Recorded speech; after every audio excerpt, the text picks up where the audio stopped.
Hello everyone, welcome all to Physics with Aeronautics. So in this video we will discuss about the previous year question of a CUET physics paper, of 2022. So let's begin. And here is our question. Given below two statements. The statement 1 says the magnitude of the EMF E introduced in a conducting loop is equal to the rate at which the magnetic field changes with time. And statement 2 says if a conducting plate moves out of a magnetic field, the relative motion of the field and conductor induced a current in the plate. So we have to find out that which statement is correct. So here we can see that statement 2 is correct, but statement 1 is incorrect because we know that EMF is equal to minus d phi by dt. Here, which of the statement given below are correct? So A says an electric dipole has its least potential energy when its momenta is lined up with the electric field E. So this is the correct one. Then in a uniform electric field, the net force on electric dipole is 0. Also this is the correct one. Then the electric dipole's potential energy is defined to be maximum when the electric dipole is parallel to the applied electric field. This is wrong. Then the density of field lines in any region is inversely proportional to the magnitude of the electric field in that region. So this is also the wrong one because we know that integration over E dot ds is equal to integration over rho dv by epsilon naught. Then in the question given below, there are two statements marked as sun and region. Mark your answer as per the course provided below. Here A says the electric potential inside a conductor is constant, and here R is the net charge density inside a conductor is 0. So if charge is 0, then electric field would be 0 according to the Gauss law. So what is Gauss law? We know that integration over E dot ds is equal to q by epsilon naught. Again we know that E is equal to minus del V.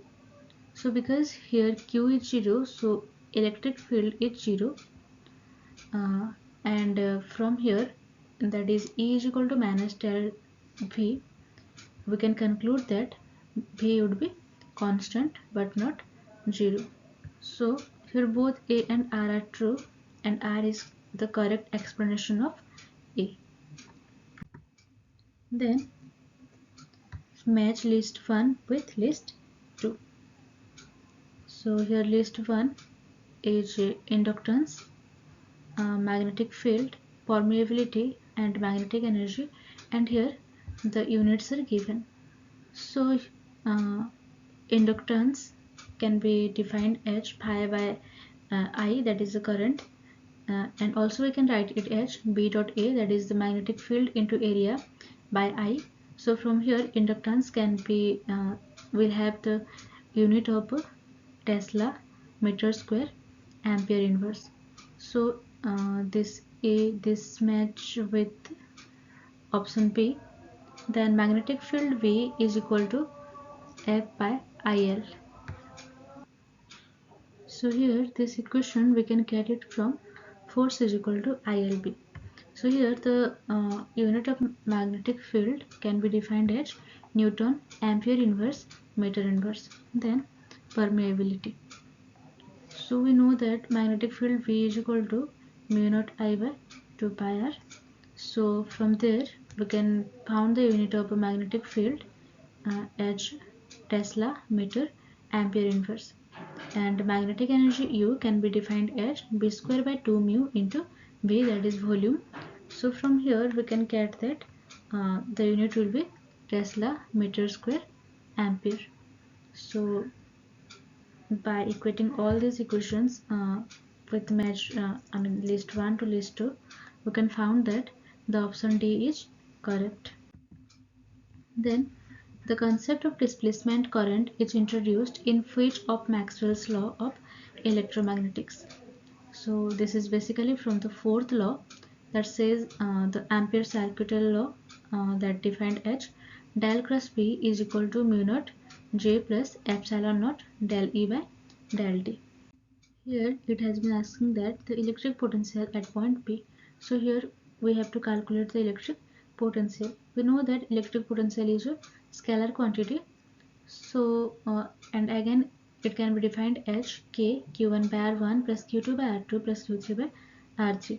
Here R1 is R2 is given as 3 meter, that is this one, and R3 is given as 3 meter, that is this one, and R1 can be defined as this 5 square minus 3 square root over, that is equal to 4 meter.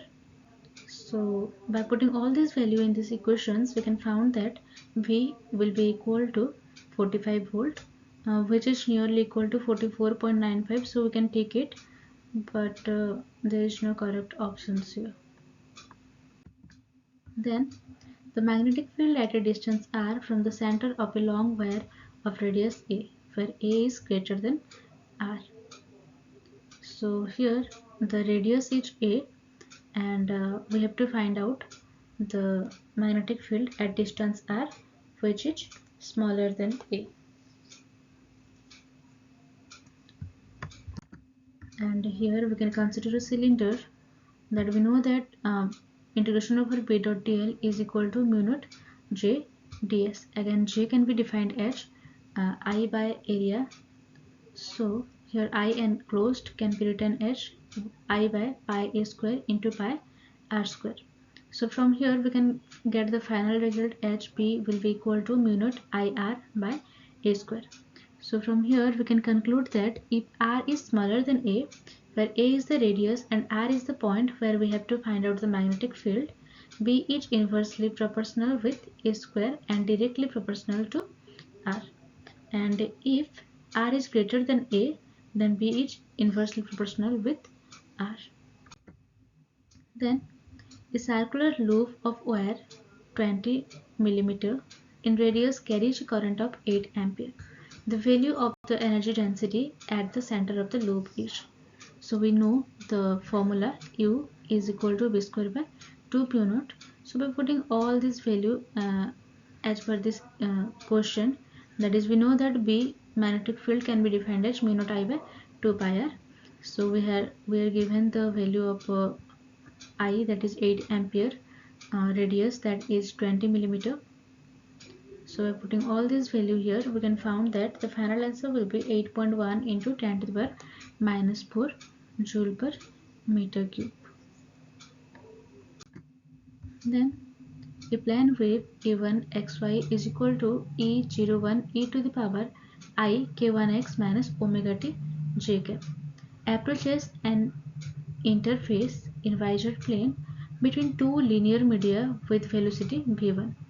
The value b are xt in the reflected wave h. So here the correct option will be option B, that is minus E01 by V1 e to the power iota minus k1x minus omega t k cap.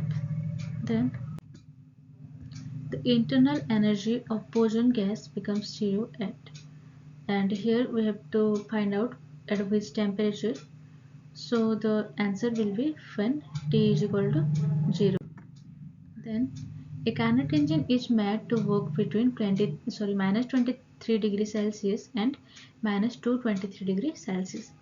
Its efficiency is, and here the options are 89%, 80%, 10% and 20%. So here is our solution, that we know that the efficiency for Carnot engine can be given as 1 minus T2 by T1. So as per the question, T1 is equal to minus 23 degrees Celsius, that can be converted to Kelvin and it will be 250 Kelvin, and here T2 is equal to minus 223 degrees Celsius, that is 50 Kelvin. So here the efficiency eta can be represented as 1 minus T2 by T1. So by putting this value in this equation, we can find out it as 80%. So our final answer is 80%. And then here the mean free path varies. So we have to find out linearly with the number of molecules, linearly with diameter of molecules, inversely with the density of molecules, and inversely with the square of the diameter of the molecules. So we know that lambda is equal to 1 by root 2 pi n d square. So this small n can be defined as capital N by volume V. And we can write the volume V as RT by P from the ideal gas equation. So from here we can get that lambda is inversely proportional to n. So option A is incorrect. Then lambda is inversely proportional to d square, and then we can see here that lambda is inversely proportional to p, and so this is inversely proportional to rho. So the final answer is inversely with the density of the molecules. So here d defines the distance, not the diameter, so don't be confused. Then when the temperature of a substance is raised from T1 Kelvin to T2 Kelvin, then change in entropy is. So we all know that the answer is mc log E T2 by T1. The work done in an adiabatic change in a particular gas depends upon only. And the options are change in pressure, change in volume, change in temperature, and change in heat. So we know that for adiabatic process, del Q is equal to 0. And from first law of thermodynamics, we know that dq can be defined as du plus dw. So because here dq is equal to 0, so we can write it as 0 is equal to du plus dw, and here the work done dw can be written as minus du, that is minus ncv dt. So here the correct option is change in temperature. I hope you enjoyed this session. So for more videos, please to like, share and subscribe. Thank you.